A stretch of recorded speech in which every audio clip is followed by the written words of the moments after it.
All right, so vacation clubs, they're they're kind of a unique way to travel, Yeah. you know? hmm And I think a lot of folks probably are interested, but they maybe just don't know where to start. Yeah, there's so many out there, and they all Yeah. kind of offer something a little bit different. Yeah, and that's what we want to do today. Greatly. Kind of dig into this. Yeah. And we found this top 10 list from the top10s.com. Okay. And this is their best vacation clubs list. And so I figured this is a good place to start. Right. There's obviously probably hundreds of these things out there, but these are the top 10, according to the top 10s. So right off the bat, I'm seeing this, and this is pretty interesting to me. Yeah. The top three here, they're not names that I recognize. Equity Residences, Destination M, Rockshore. Those are interesting. What is going on with these guys? Well, it seems like these are all kind of on the luxury end Okay. of the vacation club spectrum.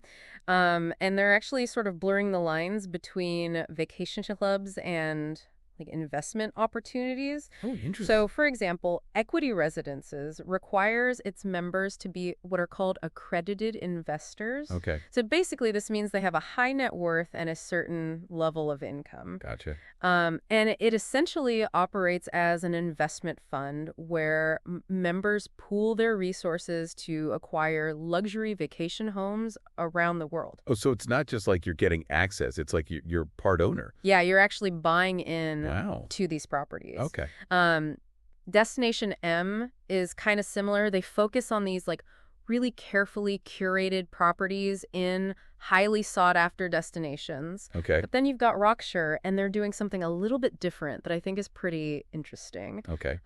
They recognize that their clientele, these high net worth individuals, are really busy people. Right.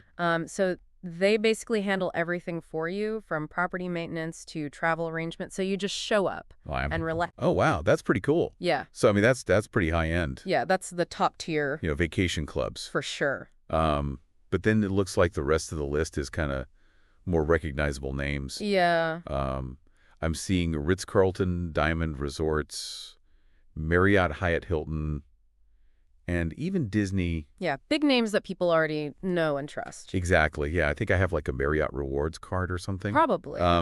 So what's the draw with these? Well, I think these clubs capitalize on that brand loyalty that you mentioned. Okay. So they're leveraging their existing hotel and resort networks, Right. often integrating them with their reward programs. Oh, so you can like double dip on points or Exactly. Yeah. So it's not just about staying in a branded hotel. It's about accessing these experiences that are tailored to that brand. Okay. So, for example, Diamond Resorts, they have exclusive concert series and events just for their members. Wow. Okay. Marriott, they're branching out beyond just resorts, so they offer crosses and guided tours. Interesting.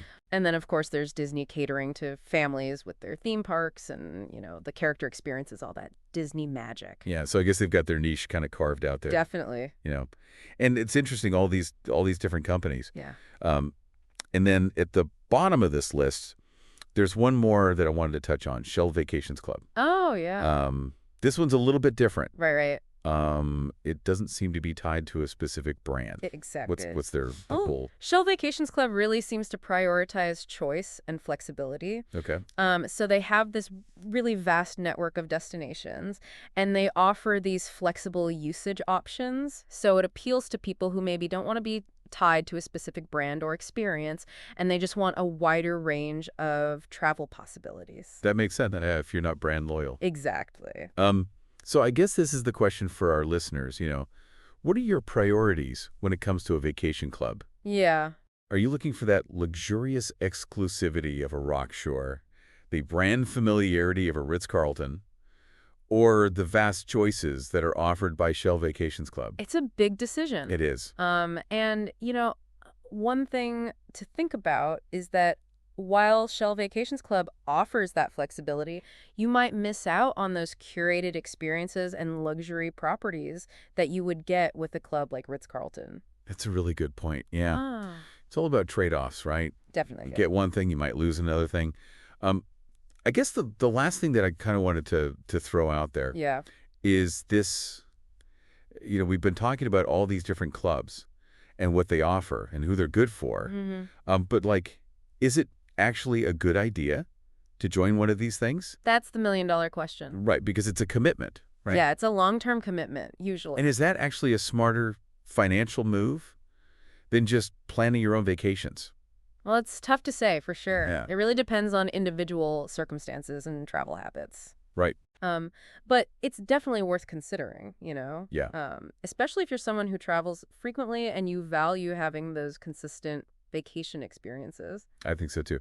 I think this has been a really interesting deep dive for me. I agree. And I hope it's been helpful for our listeners. Me too. And maybe it's given you some things to think about as you plan your next vacation. Yeah, it might even open up a whole new way of vacationing that you haven't considered before. Exactly. So until next time, Happy travels! happy travels.